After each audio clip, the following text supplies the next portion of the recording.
अमेरिकी short seller firm Hindenburg एक बार फिर से सुर्खियों में है, क्योंकि इस बार हिंडनबर्ग ने मार्केट रेगुलेटर सेबी पर निशाना साध दिया है और ये आरोप लगा दिया है कि सेबी की चीफ माधवीपुरी बुच और अडानी ग्रुप के बीच मिलीभगत है। हिंडनबर्ग के इस दावे के बाद से भारत में घमासान शुरू हो गया है। तमाम आरोपों के बीच सेबी चीफ माधवीपुरी बुच ने एक बयान जारी करके इन आरोपों को निराधार बताया। तो साथ ही इस मामले पर गौतम अडानी के नेतृत्व वाले अडानी ग्रुप ने सफाई देते हुए कहा कि हिंडनबर्ग के सभी आरोप और सभी दावे झूठे हैं। उधर जैसे ही हिंडनबर्ग ने सेबी चीफ और अडानी पर आरोप लगाया, विपक्ष ने भी सेबी की विश्वसनीयता पर सवाल खड़े कर दिए। आखिर हिंडनबर्ग ने ऐसा क्या कह दिया जो बवाल मच गया? अपनी सफाई में सेबी चीफ और अडानी ने क्या कहा है, विपक्ष क्या आरोप लगा रहा है, पूरे मुद्दे पर हम विस्तार से बात करने वाले हैं। नमस्ते, मेरा नाम है आयुष और आप देख रहे हैं एबीपी लाइव।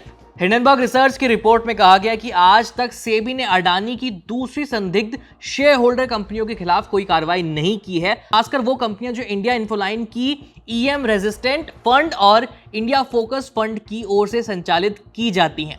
हिंडनबर्ग रिसर्च ने दावा किया है कि विसल ब्लोवर से जो उन्हें दस्तावेज मिले हैं, उनके मुताबिक सेबी चीफ नियुक्त होने से कुछ ही हफ्तों पहले माधवीपुरी बुच और उनके पति धवल बुच ने मॉरिशस के फंड एडमिनिस्ट्रेटर ट्रिडेंट ट्रस्ट को ईमेल किया था। इसमें उन्होंने और उनकी पत्नी के ग्लोबल डायनेमिक अपॉर्चुनिटीज फंड में निवेश का जिक्र किया था।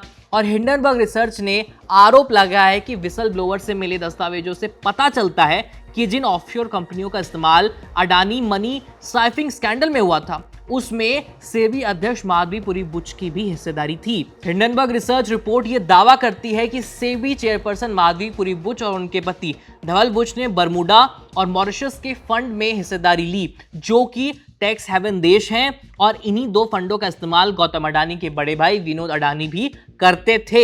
हिंडनबर्ग की रिपोर्ट में यह भी कहा गया कि सेबी चेयरपर्सन अपने फायदे के लिए अडानी ग्रुप के खिलाफ एक्शन नहीं ले रही थी, जिस वजह से सेबी की मार्केट रेगुलेटर वाली जो भूमिका है अब वो पारदर्शी नहीं रह गई है और इसलिए इस पूरे मामले की जांच नए सिरे से होनी चाहिए।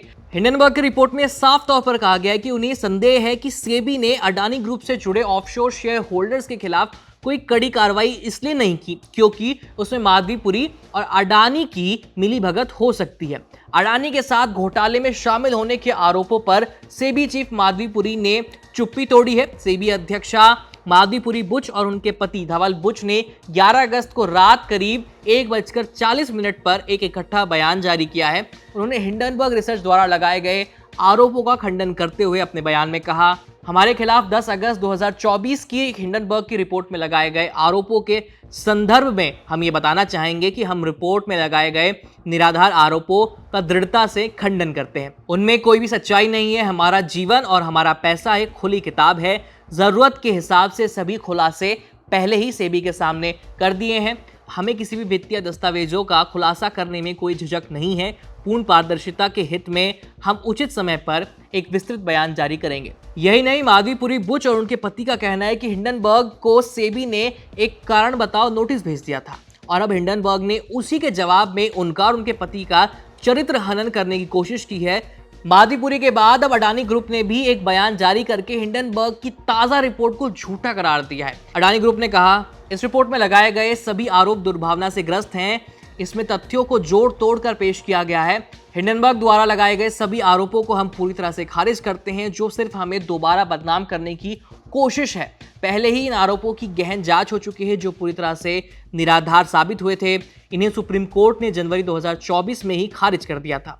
यही नहीं, अडानी ग्रुप ने अपने बयान में यह भी कहा कि उनका ओवरसीज होल्डिंग स्ट्रक्चर पूरी तरह से ट्रांसपेरेंट है। सभी फैक्ट्स और डिटेल्स को नियमित रूप से सार्वजनिक दस्तावेजों में प्रदर्शित भी किया जाता है और रिपोर्ट में जिन लोगों का और जिस केस का जिक्र किया गया है, उनसे अडानी ग्रुप की कोई कमर्शियल कनेक्शन भी नहीं है। यानी अडानी ग्रुप ने हिंडनबर्ग रिपोर्ट को पूरी तरह से झूठा बता दिया है। उधर हिंडनबर्ग रिपोर्ट पर कांग्रेस के राज्यसभा सांसद जयराम रमेश ने भी निशाना साध दिया है। जयराम रमेश ने कहा, सेबी ने अडानी मेगा स्कैम की ढीली जांच की, जिसके बारे में हमने पहले भी आवाज उठाई है। इसे सुप्रीम कोर्ट द्वारा बनाई गई एक्सपर्ट कमेटी ने भी माना था। अब हिंडनबर्ग की नई रिपोर्ट के बाद उसका कारण भी पता चल गया। सेबी चीफ और अडानी की कथित मिलीभगत पर तृणमूल कांग्रेस सांसद महुआ मोइत्रा ने निशाना साधते हुए अपने एक्स पर एक पोस्ट लिखा, सेबी के अध्यक्ष अडानी समूह में एक अपारदर्शी निवेशक हैं। समधी Cyril Shroff corporate governance committee में है। कोई आश्चर्य की बात नहीं कि सेबी के पास सभी शिकायतें अनसुनी कर दी जाती हैं। वहीं शिवसेना उद्धव ठाकरे की पार्टी से राज्यसभा सांसद प्रियंका चतुर्वेदी ने कहा, अब हमें पता चला कि हमारी चिट्ठियों का कोई जवाब क्यों नहीं आता था। हमाम में सब नंगे हैं। यही नहीं, कांग्रेस ने सेबी चीफ और अडानी के कथित घोटाले के मामले में जॉइंट पार्लियामेंट्री कमेटी की जांच की मांग कर दी है। इस मामले में आगे क्या होगा उस पर हमारी नजर बनी हुई है। फिलहाल देखते रहिए एबीपी लाइव। मेरा नाम है आयुष। धन्यवाद।